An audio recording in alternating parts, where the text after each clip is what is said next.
Well, happy day, great people. Welcome back to another episode of Snappa Speaks, where we love ourselves, think for ourselves, and grow ourselves on this channel.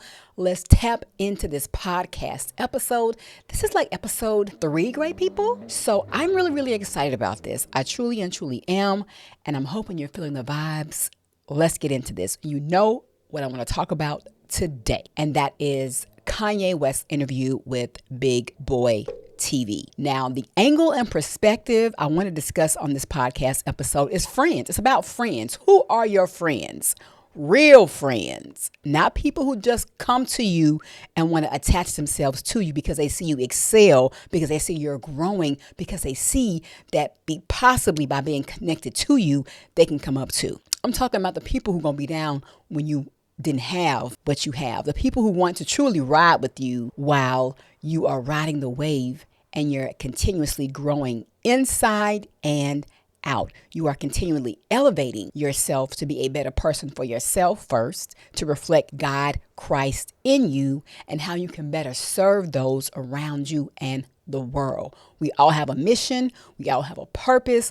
God has given us gifts and talents, skill sets, some that are natural and others that we learn, acquire, and we continue to mature them through coaching, mentorship, school, courses. So I want to say that's what this episode is about, because I had another video about Kanye, and it's still quite clear that he is spiritually struggling and he needs prayers. He needs people in his life that are not afraid to tell him, the real men of God, mentorship, leaders who speak. And maybe he has that. But I really feel that if he truly had a mentor, a man of God that was really in his life that could offer and that was giving him spiritual guidance, he would be in a different place. No, we're not judging. We are simply bringing this to the recollection, because I want you also to think about this from the perspective of who got my back, who my friends, who can I count on to be honest with me,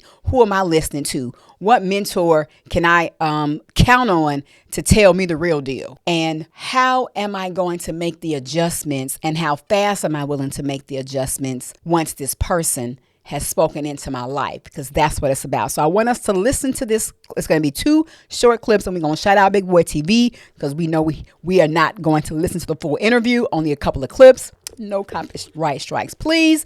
And if you want to hear the full interview, I've listened to it, and I've listened to it one time all the way through, the other time just bits and pieces. And I will say that I feel like he's more cool, calm, and collected on this interview than one of the previous ones that I saw of him. And I guess that's because of the connection and relationship that he has with Big Boy TV. But let's get right into it, and we're going to talk along the way and chop it up at the end. Let's go. We hear, and this is all you. We hear, Jesus is king. We hear this, but that's all you. Then there's sometimes you just want to say, man, not fuck it, but you just want to say, man, this is what I'm feeling right now. Are you in that space where you're comfortable enough to say, this is where I am right now? I'm still a man of God. Jesus still is king, but this is vultures right now. This is where I am. It is, but I have my issues with Jesus. There's a lot of stuff I went through that I prayed and I didn't see Jesus show up. Okay, I got to stop right there. So when we pray and we are asking God for things, or we're going through things, it's not just about praying. It's about praying and doing, but also walking in a way, sowing those seeds. It's also walking in a way where he's going to want to answer you, because you can't expect God to bless mess, because he does not. Now, even though he's no respecter of person, he can do whatever he wants, whenever he wants, however he wants. That's who he is. That's his greatness. However, if we're praying and asking God for certain things, for his help, what is our posture to receive? How is he going to give us the blessing? How is he going to give us the answer to that prayer if we're not lining up according to his word? So I just want to say that. And if he's not responding on your time, because that ain't how you move anyway, but if he's not responding as fast as you want, then you need to, as you want him to, or the way you want him to, then you need to humble yourself and bow down. Because let's be clear, God is God. He is almighty. He does not bow down to humans. bow down and pay respect and give homage and honor to God. So if he ain't pulling up as fast as you want, then that's your manly human expectation of how he's supposed to move. There is no time limit or time when it comes to God and how he moves. He doesn't move on time. So we have to be clear and understand that God is almighty. He is not going to move and do things the way a human being thinks he should. Let's carry on. So I had to put my experience in this world, my experience with my children, my experience with other people, my experience with my account, my experience with my brand, and my experience with the level of music that I was dealing with in my own hands. Like a lot of times I just feel like in our society in America, you know, people, Christians, we depend on Jesus so much that we won't put the word in ourselves. And the main thing that really that I don't rock with is like, it's just always like, I'm gonna pray for you. And it's just like, you can actually physically do something yourself too, more than just pray. Okay, which is very true. I totally agree. But what is that thing that you want people to do for you? Because I didn't get that clarity in this podcast episode. Were you looking for people to speak out on your behalf, to condone and support the behaviors that are counterintuitive to what you say you believe? Are you looking for, financial support? There may have been a time where he was, he needed financial support. Were you looking for people to do that? Because many people, and not just black people, were purchasing his products, Yeezys. So many people with money and people, those who probably need to pay bills with, were buying his stuff. But nevertheless, when it came to merchandise, he was being supported. So what was this a level of support that you needed that you didn't get from the black community, from people in general? What was that level of support? Because I'm not clear and I don't know that. So if you know, put it in the comment section. If you think you may know, put it in the comment section. Let's go. And we're so in this mentality that's all that needs to happen, but we ain't praying our way out of prison. We ain't praying our way out of the abortion clinics. We ain't praying our way to get our land back that was always ours after gentrification, after the Harlem Renaissance and Black Wall Street was burned to the ground. Them prayers ain't working. We have to apply actual physical building partnerships. And it don't start unless we could really be real with each other and say, this is what I did, this is what I did. Like, look at this. I know I'm not gonna third rail y'all interview, but look at the power of what happened when me and Kyrie was on the same. Okay, so that's another conversation. I'm not interested in going down that rabbit hole, but I do agree somewhat of what he said about praying and doing. So when we pray, we have to pray and do. We can't say, please, Lord, save me. I'm praying. Yeah, you the greatest. Yeah. But what are you going to do? Is prayer and works. So when we pray and we're walking by faith, then we're already believing that we've received that thing as we continue to do and work towards the thing that we're asking for. If it's better health, then clearly you're not going to be praying and you sitting here eating McDonald's and Burger King and Pizza Hut and chicken wings and Carlos Jr. and all of this highly processed fattening foods that's going to make you gain weight, that can increase your chances of heart disease, diabetes, high blood pressure. Clearly, you're not going to be doing that. That's counterintuitive to what you're asking. So if you're praying for health, if you're praying for your blood vessels and veins to be open, then you have to do your part. That's across the board, even with diseases that we were born with or we may have acquired after that. God is miraculous. He can do anything. Know that.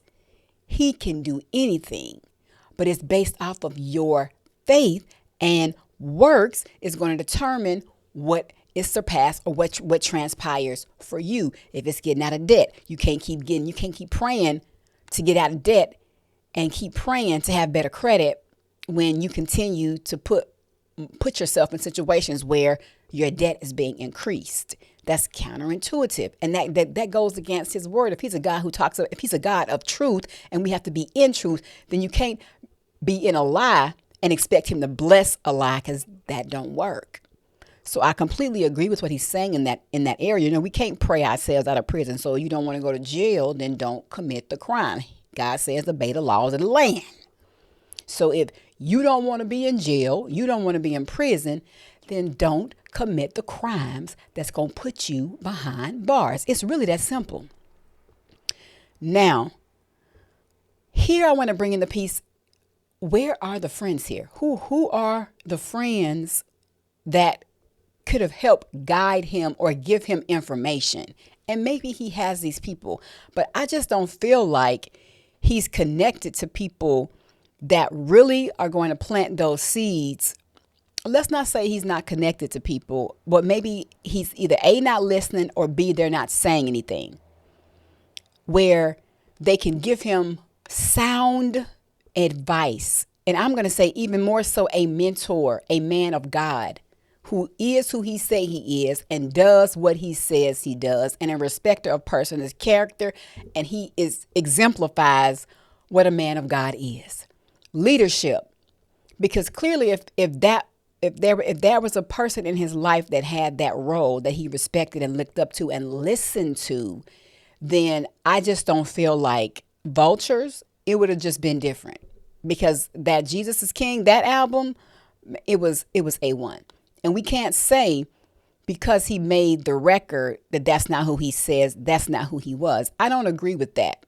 There's no perfect person. We all make mistakes. And many times people on their walks based off their level of where they are, their level of understanding of who God is, where they are on their walk is going to determine whether they go back and go forward, or whether they continue to elevate at a slower rate, at a faster rate. But it also is a lot, I feel, is based off of our environments within ourselves, mindset, spirits, and who we are around. And if you don't, I can just be honest for myself. I know that if I did not have the mentors that I have, spiritual, personal, marriage, health and wellness, in every area of my life, I wouldn't be the woman that I am today.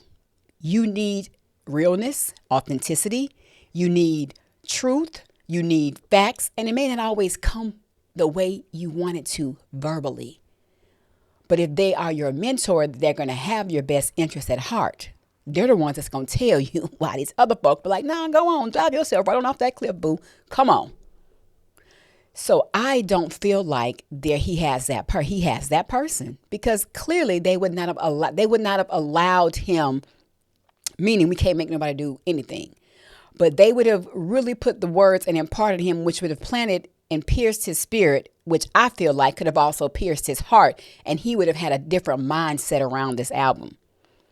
Now, I like Ty Dolla $ign, but Ty Dolla $ign does not promote the lifestyle nor the music mindset where he was when he did that Jesus is King album. So what if he was on other albums of artists who were Christian rappers?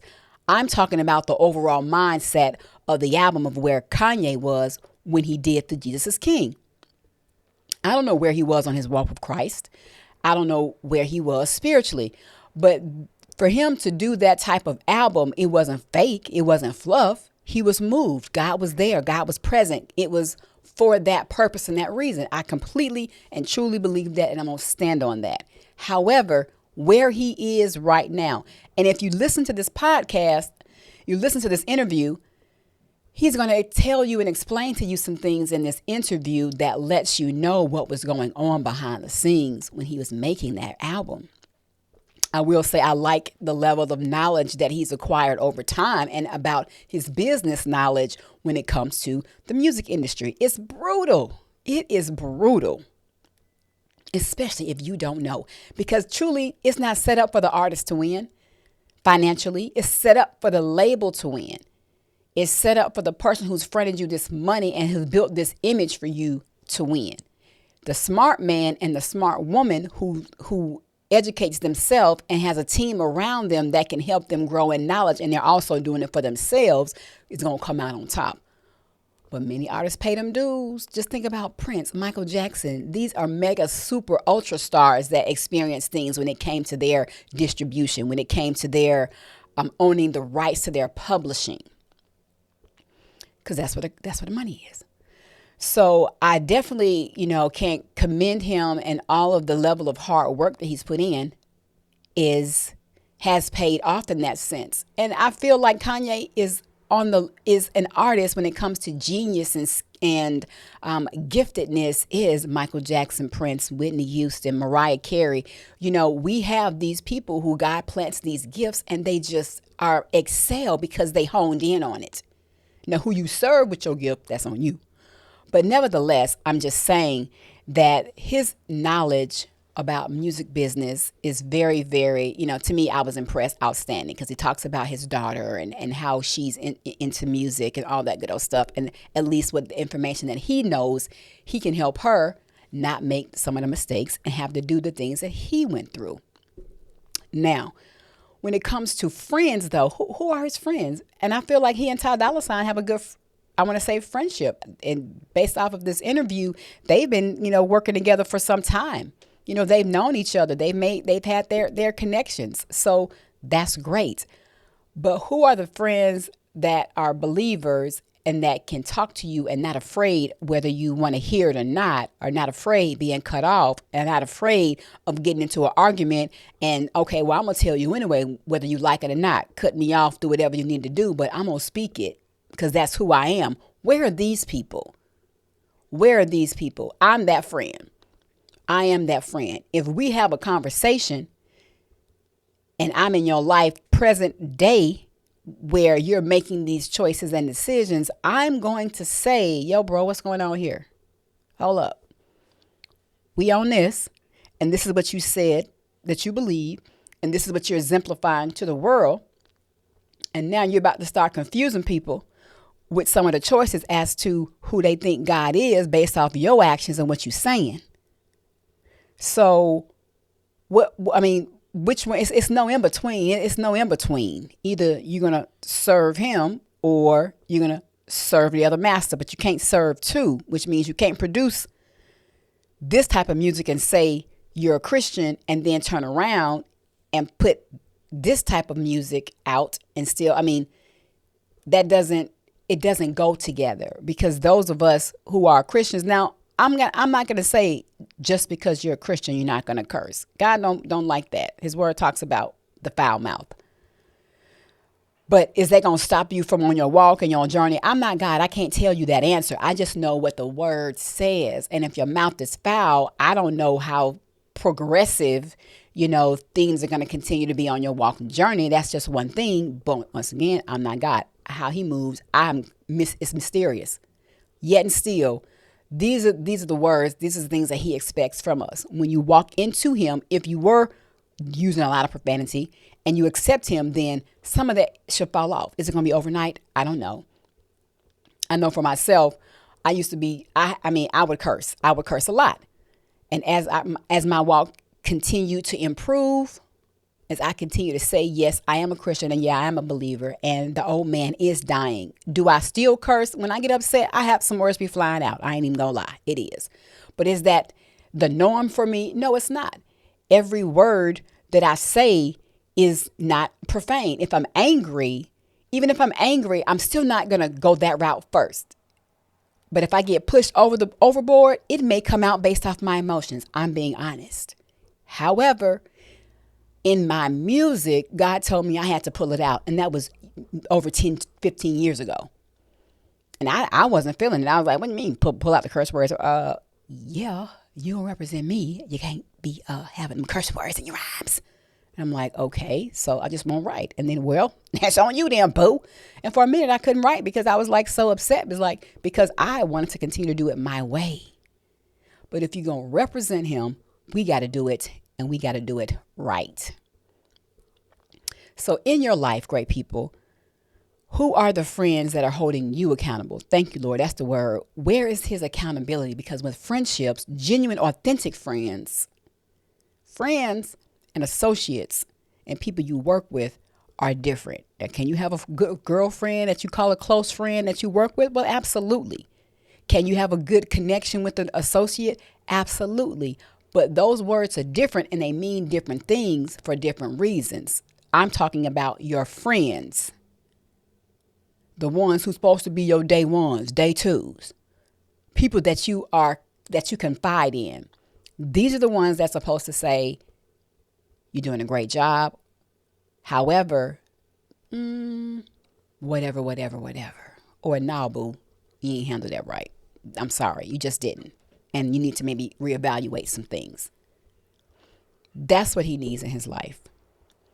He is struggling.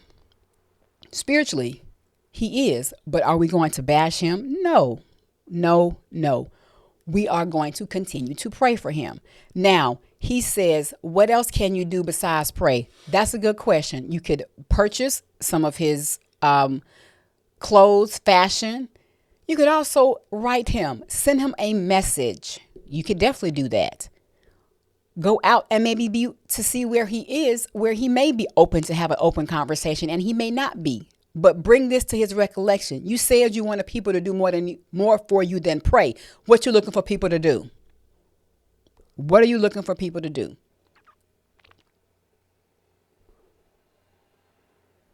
How many of us have the mentors that we actually listen to and do what they say?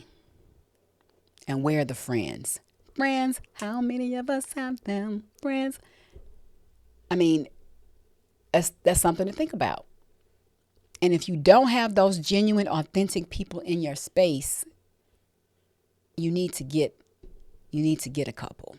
You don't have to have a whole lot, but you need to have at least 2 to 3 great people that you really can trust and you feel like have your back and they're going to keep it real with you. It's great that if you can have 5, that's good. Well, any more past 5 and you start counting on this hand, I just say really evaluate, because you really can have some great people in your space. But I'm just telling you, you really have to know yourself and also really want to get to know them on that level. Now, there was one other place in this podcast that I wanted to touch base on, and it was towards the end. It's very short.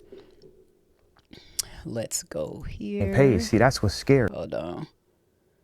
Let's go back. Okay. Be in between it, to give me no advice on it, to steer me left or right on it. That's what I was thinking about at this time, that because it's like what I was saying, it's like I am the leader. This is the reason why I made so many. I said this to Noriega.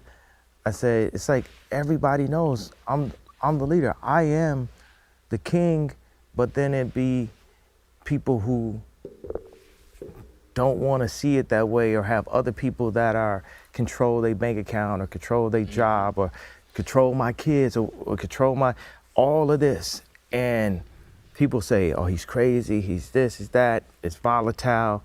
But at a certain point, I'd be in a situation, like we had the Brazilian producer yesterday, and I was just telling him stuff about things I want to change, and he started telling me why it was good. I was like, wait a second. The reason why the albums are #1, the reason why it's this is because I specifically say this is this, is this, is this, is this. And there's certain type of situations where, like I said, my grandfather jumps through my body, I start channeling something. And it's more like a LeBron, like, get out the hole, I'm about to dunk kind of thing than it is like anything. Because, like I said, one of the reasons why I was like thrilled that you were there is because of all those. Okay. So the last, I'm going to go ahead. That was it. And specifically, we're speaking on when he said his grandfather jumps out of his body, and it feels like his grandfather jumps into his body, and he's channeling the spirit of his grandfather. I don't believe in that. Now, I know many people, pray to the ancestors and all of that. I don't have to pray to anybody, but I go through Jesus for God. That's it. That's the only entity that I pray to. Yes, my grandmama, they paved the way, my great grandmama, all of them.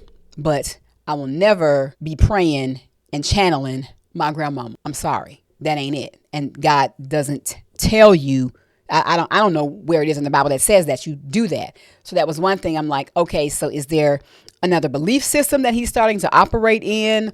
Or is this supposed to be a light thing where, yeah, my granddad, was this person. And sometimes I just get, how he, is different, because when a person says channel, that's different for me. And there was another clip in the podcast where he talked about, and he just said in that little piece, and maybe somewhat before that, where he is God. Now he makes the decisions for himself. And I get that, and he also felt that he couldn't rely on anyone. He said that he didn't have anybody else. He had to make the decision. He had to be the one to bail himself out. He couldn't count on nobody. So that also sometimes will have a person, their faith be challenged, because if you don't feel like you can get support from all these people that I guess are so-called you're connected to, then it may cause you mentally to have a setback. But that is where you have to be strong in your faith. And that's what your friends, these people who's supposed to be close to you, who your friends, that's what they're supposed to be doing. They're supposed to be extending themselves in a way, especially when you're down, when you're going through these tough times. That's where the friends and the mentor comes in, if you have it. So the part about him being God, we are made in God's image. I get that. But I didn't really dig the fact about him saying that he is God. There is nothing, no other entity is compared. We can't compare ourselves to God. We have been made in his image. Yes. We are like him. Yes. He even tells us that we can allow ourselves to be I guess small gods, mini gods compared to him, and because he is God. So I get that. And how he has made us to be is through that level of divinity. But in comparison to who he is, no thank you. It's just, there's no comparison. We will never have the capabilities that God has. Can't do it. Can't do it. Never will. Never will. We will never have the capability that God has. I don't care how much man wants to have it. I don't care how much man may try to do to raise himself. He will never have the capability or the power that God has. That's just what it is. That's why he is the creator and we are his works. Okay, great people. Let's dive into this comment section. Who are your friends? Who holds you accountable? Who can you count on if something were to go wrong in your life? Do you have a person or people around you that can be a support system emotionally, spiritually? If you need financial support, do you have someone that could give you a loan if that's what you need? And let's just say you have people around you and financially they can't provide or support you in that way, but they could be there for emotional support, for spiritual support. That's still great. They can tell you exactly stuff that you need to hear, whether you want to hear it or not. And they truly want to see you win. And do you have a mentor, a coach that you listen to and that you can bounce ideas off of, or that's willing to let you have it when you need it? All right, great people, it's time. This is 2024. It is time to continue to excel and be great. Continue to love yourself, think for yourself, and grow yourself. See you in the next video. Subscribe to the channel, share this video. Let's get in the comment section, and I'll see you on the next one. Yeah.